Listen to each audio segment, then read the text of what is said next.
cat to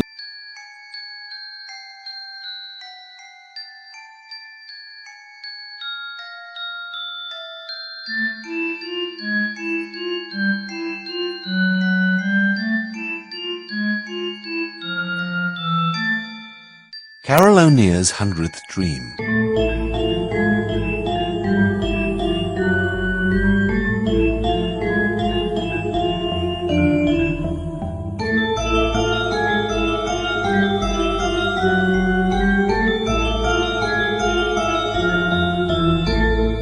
Carol Oneir was the world's youngest best-selling dreamer. The newspapers called her the infant genius. Her photograph appeared regularly in all the daily papers and monthly magazines, either sitting alone in an armchair looking soulful, or nestling lovingly against her mamma. Mamma was very proud of Carol. So were Carol's publishers, Wizard Reverie Limited. They marketed her product in big bright blue genie jars tied with cherry-coloured satin ribbon. But you could also buy the Carol Oneir omnibus pillow, bright pink and heart-shaped, Carol's Dreamy Comics, the Carol Oneir Dream Hatband, the Carol Oneir charm bracelet, and 100 other spin-offs. Carol had discovered at the age of 7 that she was one of those lucky people who can control what they dream about, and then loosen the dream in their minds so that a competent wizard can spin it off and bottle it for other people to enjoy. Carol loved dreaming. She'd made no less than 99 full-length dreams. She loved all the attention she got, and all the expensive things her mamma was able to buy for her. So it was a terrible blow to her when she lay down one night to start dreaming her 100th dream, and nothing happened at all. It was a terrible blow to mamma, too, who just ordered a champagne breakfast to celebrate Carol's dream century. Wizard Reverie Limited were just as upset as mamma. Their nice Mr. Ploys got up in the middle of the night and came down to Surrey by the milk train. He soothed mamma, and he soothed Carol, and he persuaded Carol to lie down and try to dream again, but Carol still could not dream. She tried every day for the following week, but she had no dreams at all, not even the kind of dreams ordinary people have. The only person who took it calmly was Dad. He went fishing as soon as the crisis started. Mr. Ploys and mamma took Carol to all the best doctors in case Carol was overtired or ill, but she wasn't. So mamma took Carol up to Harley Street to consult Herman Mindelbaum, the famous mind wizard, but Mr. Mindelbaum could find nothing wrong either. He said Carol's mind was in perfect order, and that her self-confidence was rather surprisingly high, considering. In the car going home, mamma wept, and Carol sobbed. Mr. Ploys said frantically, "Whatever happens, we mustn't let a hint of this get out to the newspapers." But of course it was too late.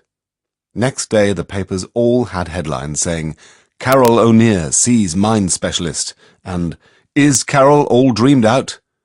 Mamma burst into tears again, and Carol could not eat any breakfast. Dad came home from fishing later that day to find reporters sitting in rows on the front steps.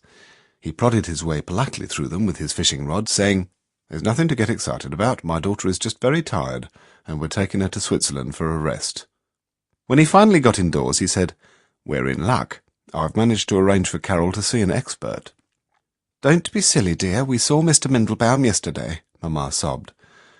"I know, dear, but I said an expert, not a specialist," said Dad. "You see, I used to be at school with Chrestomanci. Once, long ago, when we were both younger than Carol. In fact, he lost his first life because I hit him round the head with a cricket bat.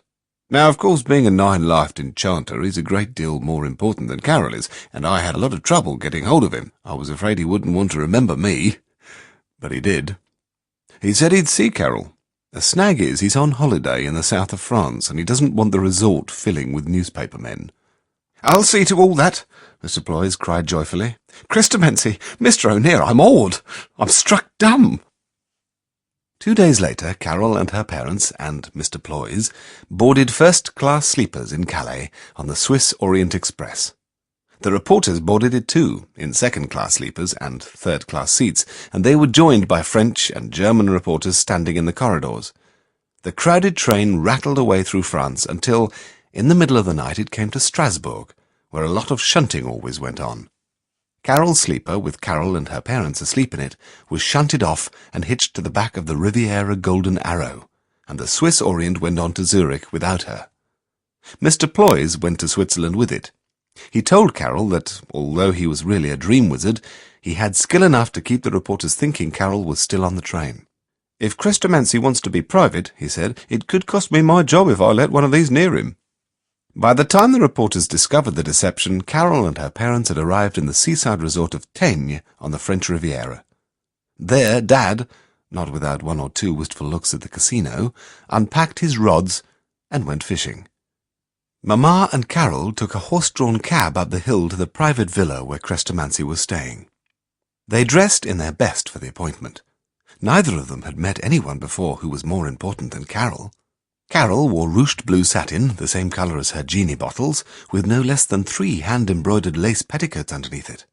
She had on matching button boots and a blue ribbon in her carefully curled hair, and she carried a blue satin parasol. She also wore a diamond heart pendant, her brooch that said Carol in diamonds, her 2 sapphire bracelets, and all 6 of her gold bangles. Her blue satin bag had diamond clasps in the shape of 2 C's. Mamma was even more magnificent, in a cherry-coloured Paris gown, a pink hat, and all her emeralds. They were shown up to a terrace by a rather plain lady who, as Mamma whispered to Carol behind her fan, was really rather overdressed for a servant. Carol envied Mamma her fan. There were so many stairs to the terrace that she was too hot to speak when they got there. She let Mamma exclaim at the wonderful view. You could see the sea and the beach and look into the streets of Teigne from here. As Mamma said, the casino looked charming and the golf links so peaceful. On the other side, the villa had its own private swimming pool. This was full of splashing, screaming children, and to Carol's mind it rather spoiled the view. Chrestomanci was sitting reading in a deck chair. He looked up and blinked a little as they came. Then he seemed to remember who they were, and stood up with great politeness to shake hands. He was wearing a beautifully tailored natural silk suit. Carol saw at a glance that it cost at least as much as Mamma's Paris gown. But her first thought on seeing Chrestomanci was, "Oh my, he's twice as good-looking as Francis." She pushed that thought quickly down and trod it under. It belonged to the thoughts she never even told Mamma. But it meant that she rather despised Chrestomanci for being quite so tall and for having hair so black and such flashing dark eyes. She knew he was going to be no more help than Mr. Mindelbaum, and Mr. Mindelbaum had reminded her of Melville. Mamma, meanwhile, was holding Chrestomanci's hand between both of hers and saying, "Oh, sir, this is so good of you to interrupt your holiday on our account, but even when Mr. Mindelbaum couldn't find out what's stopping her dreams—" "Not at all," Chrestomanci said, wrestling for his hand rather. "To be frank, I was intrigued by a case even Mindelbaum couldn't fathom." He signalled to the serving lady who had brought them to the terrace. "Millie, do you think you could take Mrs. O'Dear downstairs while I talk to Carol?" "There's no need for that, sir," Mamma said, smiling. "I always go everywhere with my darling. Carol knows I'll sit quite quietly and not interrupt." "No wonder Mindelbaum got nowhere," Chrestomanci murmured. Then, Carol, who prided herself on being very observant, was never quite sure how it happened. Mamma was suddenly not on the terrace any more. Carol herself was sitting in a deck chair, facing Chrestomanci in his deck chair, listening to Mamma's voice floating up from below somewhere. "I never let Carol go anywhere alone. She's my one ewe lamb." Chrestomanci leaned back comfortably and crossed his elegant legs. "Now," he said, "be kind enough to tell me exactly what you do when you make a dream." This was something Carol had done hundreds of times by now. She smiled graciously and began. "I get a feeling in my head first, which means a dream is ready to happen. Dreams come when they will, you know, and there is no stopping them or putting them off. So I tell Mamma, and we go up to my boudoir, where she helps me to get settled on the special couch Mr. Ploys had made for me. Then Mamma sets the spin-off spool turning and tiptoes away, and I drop off to sleep to the sound of it gently humming and whirling. Then the dream takes me." Chrestomanci did not take notes like Mr. Mindelbaum and the reporters. He did not nod at her encouragingly the way Mr. Mindelbaum had. He simply stared vaguely out to sea. Carol thought that the least he might do was to tell those children in the pool to keep quiet. The screaming and splashing was so loud that she almost had to shout. Carol thought he was being very inconsiderate, but she kept on. "I have learned not to be frightened and to go where the dream takes me. It's like a voyage of discovery." "When is this?" Chrestomanci interrupted in an off-hand sort of way. "Does this dreaming happen at night?" "It can happen any time," said Carol. "If a dream is ready, I can go to my couch and sleep during the day." "How very useful," murmured Chrestomanci. "So you can put up your hand in a dull lesson and say, 'Please can I be excused to go and dream?' Do they let you go home?" "I ought to have explained," Carol said, keeping her dignity with an effort, "that Mamma arranges lessons for me at home so that I can dream any time I need to. It's like a voyage of discovery, sometimes in caves underground, sometimes in palaces in the clouds." "Yes, and how long do you dream for? 6 hours? 10 minutes?" Chrestomanci interrupted again. "About half an hour," said Carol. "Sometimes in the clouds, or maybe in the southern seas. I never know where I will go or whom I will meet on my journey." "Do you finish a whole dream in half an hour?" Chrestomanci interrupted yet again. "Of course not. Some of my dreams last for more than 3 hours," Carol said. "As for the people I meet, they are strange and wonderful." "So you dream in half-hour stretches," said Chrestomanci, "and I suppose you have to take a dream up again exactly where you left it at the end of the half-hour before." "Obviously," said Carol. "People must have told you. I can control my dreams, and I do my best work in regular half-hour stints. I wish you wouldn't keep interrupting when I'm doing my best to tell you." Chrestomanci turned his face from the sea and looked at her. He seemed surprised. "My dear young lady, you are not doing your best to tell me. I do read the papers, you know. You are giving me precisely the same flannel you gave the Times and the Croydon Gazette and the People's Monthly, and doubtless poor Mindelbaum as well. You are telling me your dreams come unbidden, but you have one for half an hour every day, and that you never know where you'll go in them or what will happen, but you can control your dreams perfectly. That can't all be true, can it?" Carol slid the bangles up and down her arm and tried to keep her temper. It was difficult to do when the sun was so hot and the noise coming from that pool so loud. She thought seriously of demoting Melville and making Chrestomanci into the villain in her next dream, until she remembered that there might not be a next dream unless Chrestomanci helped her. "I don't understand," she said. "Let's talk about the dreams themselves, then," said Chrestomanci. He pointed down the terrace steps to the blue water of the pool. "There you see my ward, Janet. She's the fair-haired girl the others are just pushing off the diving board. She loves your dreams. She has all 99 of them, though I'm afraid Julia and the boys are very contemptuous about it. They say your dreams are slush, and all exactly the same." Naturally, Carol was deeply hurt that anyone could call her dreams slush, but she knew better than to say so. She smiled graciously down at the large splash, which was all she could see of Janet. "Janet is hoping to meet you later," said Chrestomanci. Carol's smile broadened. She loved meeting admirers. "When I heard you were coming," Chrestomanci said, "I borrowed Janet's latest omnibus pillow." Carol's smile narrowed a bit. Chrestomanci did not seem the kind of person who would enjoy her dreams at all. "I enjoyed it, rather," Chrestomanci confessed. Carol's smile widened. "Well—" "But Julia and the boys are right, you know," Chrestomanci went on. "Your happy endings are pretty slushy, and the same sort of things happen in all of them." Carol's smile narrowed again distinctly at this. "But they're terribly lively," Chrestomanci said. "There's so much action and so many people. I like all those crowds, what your blurbs call your cast of thousands. But I must confess I don't find your settings very convincing. That Arabian setting in the 96th dream was awful, even making allowances for how young you are. On the other hand, your fairground in the latest dream seemed to show the makings of a real gift." By this time Carol's smile was going broad and narrow like the streets of Dublin's fair city.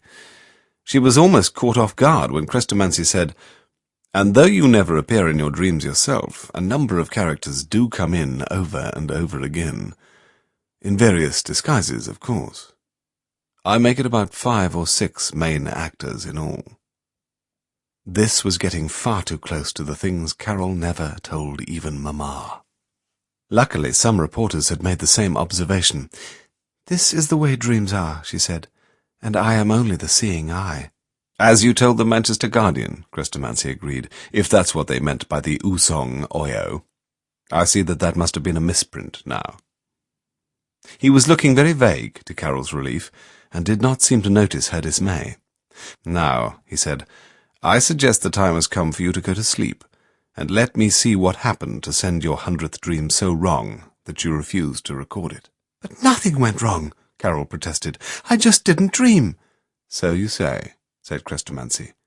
"Close your eyes. Feel free to snore if you wish." But I can't just go to sleep in the middle of a visit," Carol said. And those children in the pool are making far too much noise." Chrestomanci put one hand casually down to the paving of the terrace. Carol saw his arm go up as if he were pulling something up out of the stones. The terrace went quiet.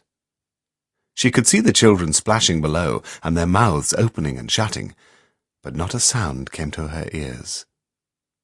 "Have you run out of excuses now?" he asked. "They're not excuses. And how are you going to know whether I dream or not without a proper dream spool and a qualified dream wizard to read it?" Carol demanded. "Oh, I dare say I can manage quite well without," Chrestomanci remarked.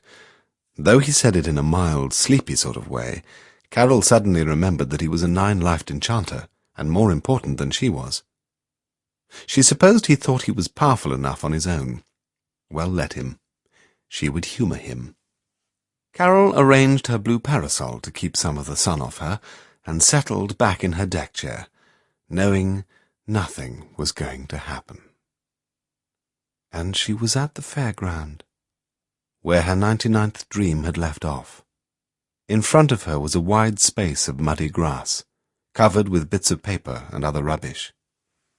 She could see the big wheel in the distance behind some flapping tents and half-dismantled stalls, and another tall thing that seemed to be most of the helter-skelter tower. The place seemed quite deserted. "Well, really," Carol said, "they still haven't cleared anything up. What are Martha and Paul thinking of?" As soon as she said that, she clapped her hands guiltily to her mouth and whirled round to make sure that Chrestomanci had not come stalking up behind her. But there was nothing behind her but more dreary litter-covered grass. Good, Carol thought. I knew nobody could come behind the scenes in a Carol Oneir private dream unless I let them. She relaxed. She was boss here. This was part of the things she never even told Mamma, though for a moment, back on the terrace at Teigne, she'd been afraid that Chrestomanci was onto her. The fact was, as Chrestomanci had noticed, Carol did only have 6 main characters working for her. There was Francis, tall and fair and handsome, with a beautiful baritone voice, who did all the heroes. He always ended up marrying the gentle but spirited Lucy, who was fair too and very pretty. Then there was Melville, who was thin and dark, with an evil white face, who did all the villains. Melville was so good at being a baddie that Carol often used him several times in one dream, but he was always the gentleman, which was why polite Mr. Mindlebaum had reminded Carol of Melville.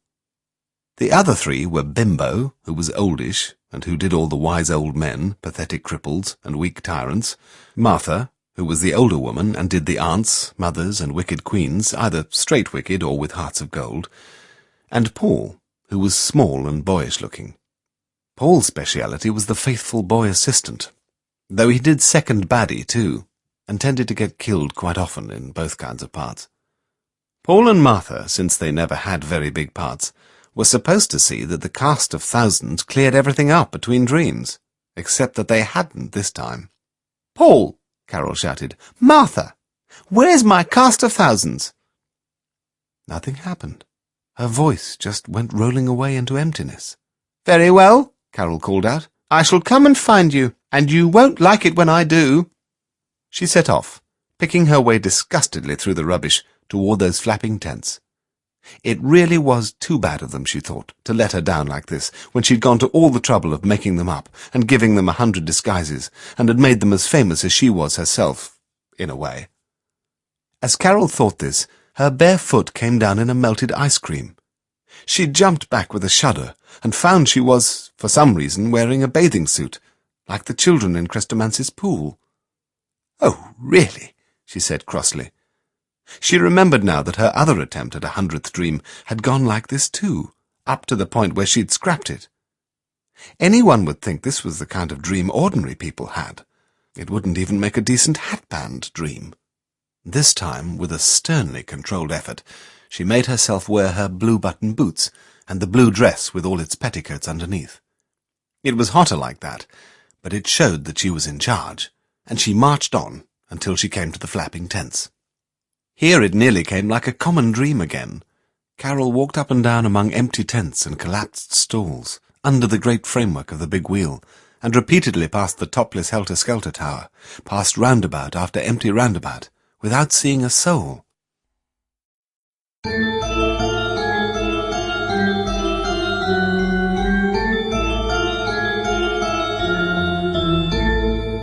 It was only her stern annoyance that kept her going until she did see someone, and then she nearly went straight past him, thinking he was one of the dummies from the waxwork show. He was sitting on a box beside a painted organ from a roundabout, staring. Perhaps some of the cast of thousands did work as dummies when necessary, Carol thought. She had no idea, really, but this one was fair, so that meant he was a goodie, and generally worked with Francis. "Hey, you," she said, "where's Francis?" He gave her a dull, unfinished sort of look. "Rhubarb," he said. "Abracadabra." "Yes, but you're not doing a crowd scene now," Carol told him. "I want to know where my main characters are." The man pointed vaguely beyond the big wheel. "In their quarters," he said. "Committee meeting." So Carol set off that way. She'd barely gone 2 steps when the man called out from behind her, "Hey, you, say thank you." How rude, thought Carol. She turned and glared at him. He was now drinking out of a very strong-smelling green bottle. "You're drunk," she said. "Where did you get that? I don't allow real drink in my dreams." "Name's Norman," said the man. "Drowning sorrows." Carol saw that she was not going to get any sense out of him, so she said, "Thank you," to stop him shouting after her again, and went the way he had pointed. It led her among a huddle of gypsy caravans. Since these all had a blurred cardboard sort of look, Carol went straight past them, knowing they must belong to the cast of thousands. She knew the caravan she wanted would look properly clear and real. And it did. It was more like a tarry black shed on wheels than a caravan, but there was real black smoke pouring out of its rusty iron chimney. Carol sniffed it. "Funny. It smells almost like toffee." But she decided not to give her people any further warning. She marched up the black wooden ladder to the door and flung the door open. Smoke and heat and the smell of drink and toffee rolled out at her. Her people were all inside, but instead of turning politely to receive their orders as they usually did, none of them at first took any notice of her at all. Francis was sitting at the table playing cards with Martha, Paul, and Bimbo by the light of candles stuck in green bottles. Glasses of strong-smelling drink stood at each of their elbows, but most of the drink smell, to Carol's horror, was coming from the bottle Lucy was drinking out of. Beautiful, gentle Lucy was sitting on a bunk at the back, giggling and nursing a green bottle. As far as Carol could see in the poor light, Lucy's face looked like a gnome's, and her hair was what Mamma would describe as in tatters. Melville was cooking at the stove near the door. Carol was ashamed to look at him. He was wearing a grubby white apron and smiling a dreamy smile as he stirred his saucepan. Anything less villainous was hard to imagine. "And just what," said Carol, "do you think you're all doing?" At that, Francis turned around enough for her to see that he had not shaved for days. "Shut that blessed door, can you?" he said irritably. It was possible he spoke that way because he had a large cigar between his teeth, but Carol feared it was more likely to be because Francis was drunk. She shut the door and stood in front of it with her arms folded. "I want an explanation," she said. "I'm waiting." Paul slapped down his cards and briskly pulled a pile of money towards himself. Then he took the cigar out of his boyish mouth to say, "And you can go on waiting unless you've come to negotiate at last. We're on strike." "On strike?" said Carol. "On strike," Paul said. "All of us. I brought the cast of thousands out straight after the last dream. We want better working conditions and a bigger slice of the cake." He gave Carol a challenging and not very pleasant grin and put the cigar back in his mouth. A mouth that was not so boyish now Carol looked at it closely. Paul was older than she had realized, with little cynical lines all over his face. "Paul's our shop steward," Martha said. Martha, to Carol's surprise, was quite young, with reddish hair and a sulky, righteous look. Her voice had a bit of a whine to it when she went on. We have our rights, you know. The conditions the cast of thousands have to live in are appalling. And it's one dream straight after another and no free time at all for any of us. And it's not as if we get job satisfaction either. The rotten parts Paul and I do. Measly walk-ons, Paul said, busy dealing out cards. One of the things we're protesting is being killed almost every dream. The cast of thousands gets gunned down in every final scene, and not only do they get no compensation, they have to get straight up and fight all through the next dream. And never allow us any drink, Bimbo put in. Carol could see he was very drunk. His nose was purple with it, and his white hair looked damp. Got thick of coloured water. Had to steal fruit from Enchanted Garden Dream to make first wine. Make whiskey now. It's better. It's not as if you paid us anything, Martha whined. We have to take what reward we can get for our services. Then where did you get all that money? Carol demanded, pointing to the large heap in front of Paul. The Arabian treasure scene and so forth, said Paul. Pirates' hoard, most of it's only painted paper. Francis suddenly said in a loud, slurry voice, I want recognition. I've been 99 different heroes, but not a word of credit goes on any pillow or jar. He banged the table. Exploitation, that's what it is. Yes, we all want our names on the next dream, Paul said. Melville, give her our list of complaints, will you? Melville's our strike committee secretary, said Martha. Francis banged the table again and shouted, Melville! Then everyone else shouted, Melville! Until Melville finally turned round from the stove, holding his saucepan in one hand and a sheet of paper in the other. I didn't want to spoil my fudge, Melville said apologetically. He handed the paper to Carol. There, my dear. This wasn't my idea, but I didn't wish to let the others down. Carol, by this time, was backed against the door, more or less in tears. This dream seemed to be a nightmare. Lucy, she called out desperately. Lucy, are you in this too? Don't you disturb her, said Martha, whom Carol was beginning to dislike very much. Lucy's suffered enough. She's had her fill of parts that make her a plaything and property of men. Haven't you, love? She called to Lucy. Lucy looked up. Nobody understands, she said, staring mournfully at the wall. I hate Francis, and I always have to marry him and live happily ever after. This, not surprisingly, annoyed Francis. And I hate you, he bawled, jumping up as he shouted. The table went over with a crash, and the glasses, money, cards, and candles went with it. In the terrifying dark scramble that followed, the door somehow burst open behind Carol, and she got herself out through it as fast as she could, and found herself sitting on a deck chair on the sunny terrace again. She was holding a paper in one hand, and her parasol was rolling by her feet. To her annoyance, someone had spilt a long sticky trickle of what seemed to be fudge all down her blue dress. Tonino, vieni qui, somebody called. Carol looked up to find Chrestomanci trying to put together a broken deck chair in the midst of a crowd of people who were all pushing past him and hurrying away down the terrace steps. Carol could not think who the people were at first, until she caught a glimpse of Francis among them, and then Lucy, who had one hand clutched around her bottle and the other in the hand of Norman, the man Carol had first met sitting on a box. The rest of them must be the cast of thousands, she supposed. She was still trying to imagine what had happened when Chrestomanci dropped the broken deck chair and stopped the very last person to cross the terrace. "Excuse me, sir," Chrestomanci said. "Would you mind explaining a few things before you leave?" It was Melville, still in his cook's apron, waving smoke away from his saucepan with one long, villainous hand, and peering down at his fudge with a very doleful look on his long, villainous face. "I think it's spoiled," he said. "You want to know what happened? Well, I think the cast of thousands started it around the time Lucy fell in love with Norman, so it may have been Norman's doing to begin with. Anyway, they began complaining that they never got a chance to be real people, and Paul heard them.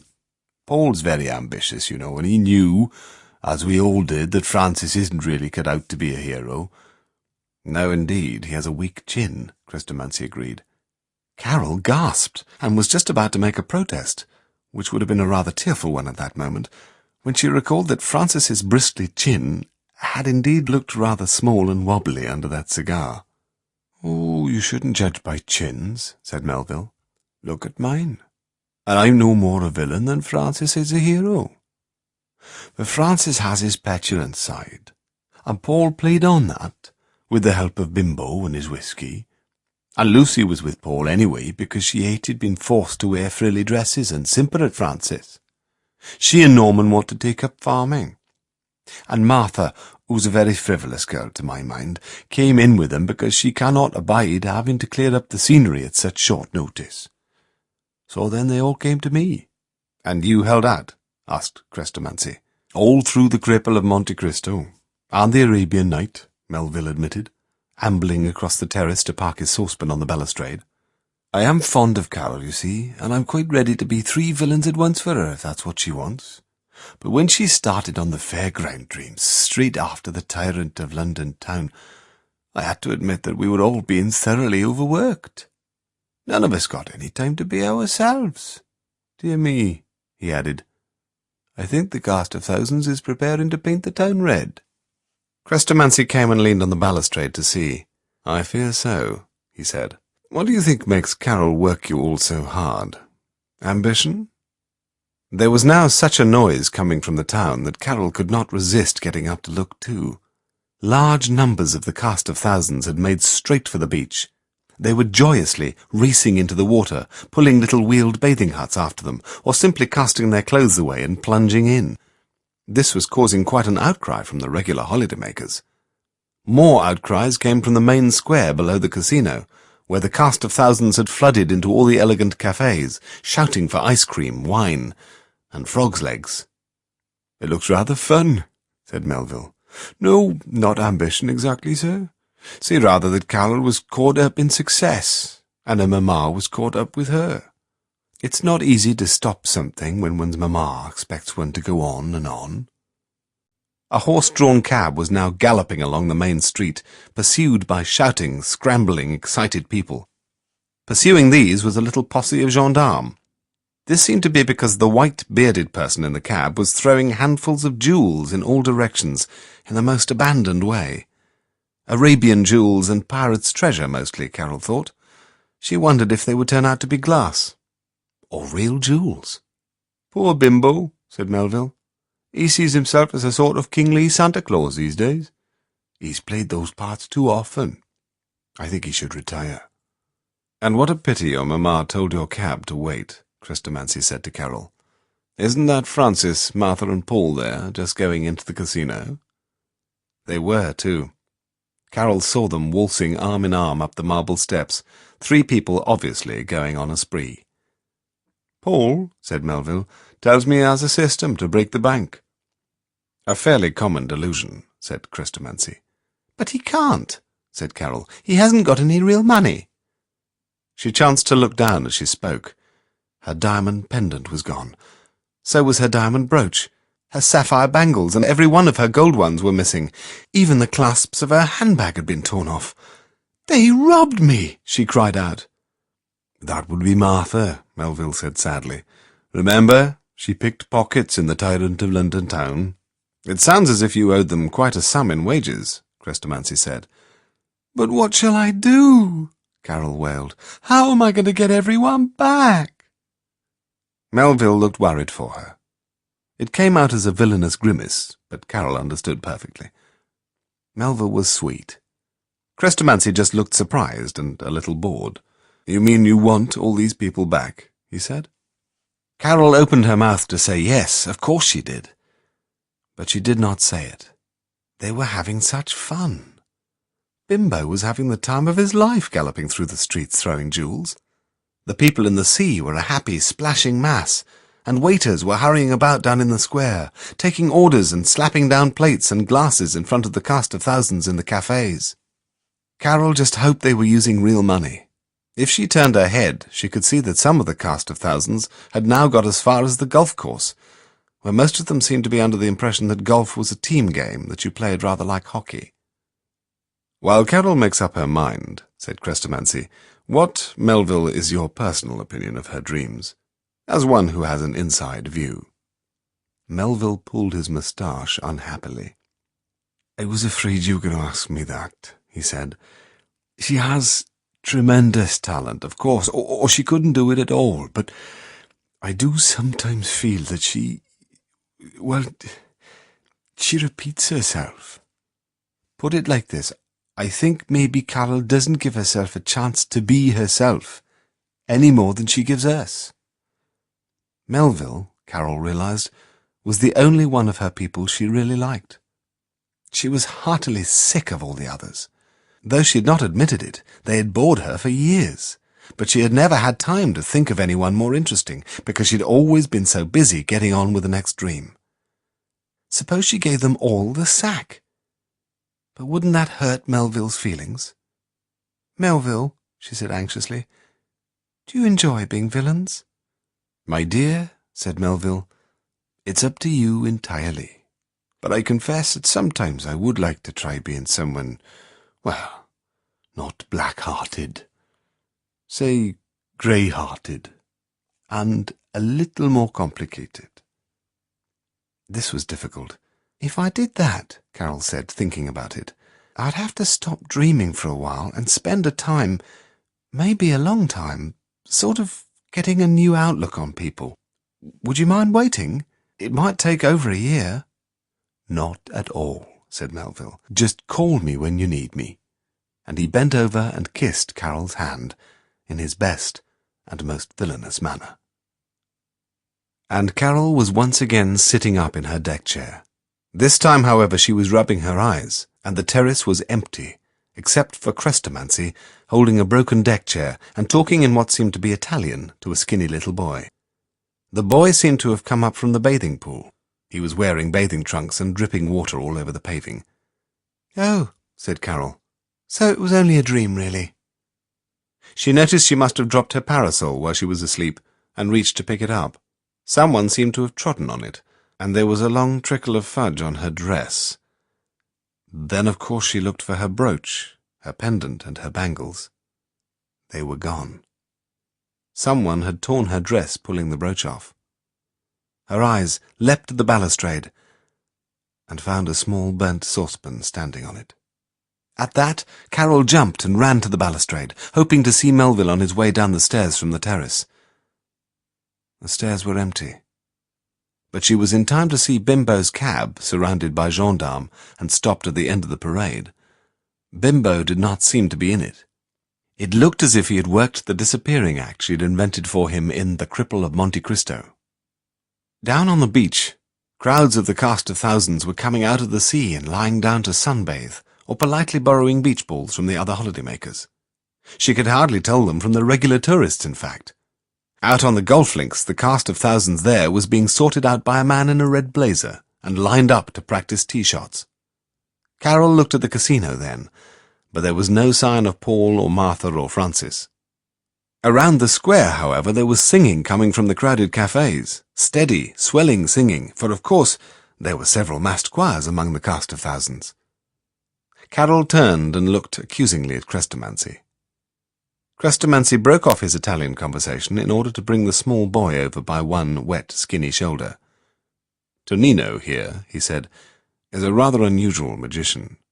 He reinforces other people's magic. When I saw the way your thoughts were going, I thought we'd better have him to back up your decision. I suspected you might do something like this. That's why I didn't want any reporters. Wouldn't you like to come down to the pool now? I'm sure Janet can lend you a swimsuit, and probably a clean dress as well." "Well, thank you. Yes, please, but—" Carol began, when the small boy pointed to something behind her. "I speak English," he said. "You drop your paper." Carol dived around and picked it up. In beautiful, sloping writing it said, "Carol Oneir hereby releases Francis, Lucy, Martha, Paul and Bimbo from all further professional duties, and gives the cast of thousands leave of indefinite absence. I'm taking a holiday with your kind permission, and I remain your servant, Melville." "Oh, good," said Carol. "Oh dear, what shall I do about Mr. Ploys, and how shall I break it to Mamma?" "I can speak to Ploys," said Chrestomanci, "but your mamma is strictly your problem. Though your father, when he gets back from the fishing, will certainly back you up." Dad did back Carol up some hours later, and Mamma was slightly easier to deal with than usual anyway, because she was so confused at the way she'd mistaken Chrestomanci's wife for a servant. By that time, however, the main thing Carol wanted to tell Dad was that she had been pushed off the diving board 16 times and had learned to swim 2 strokes. Well, almost.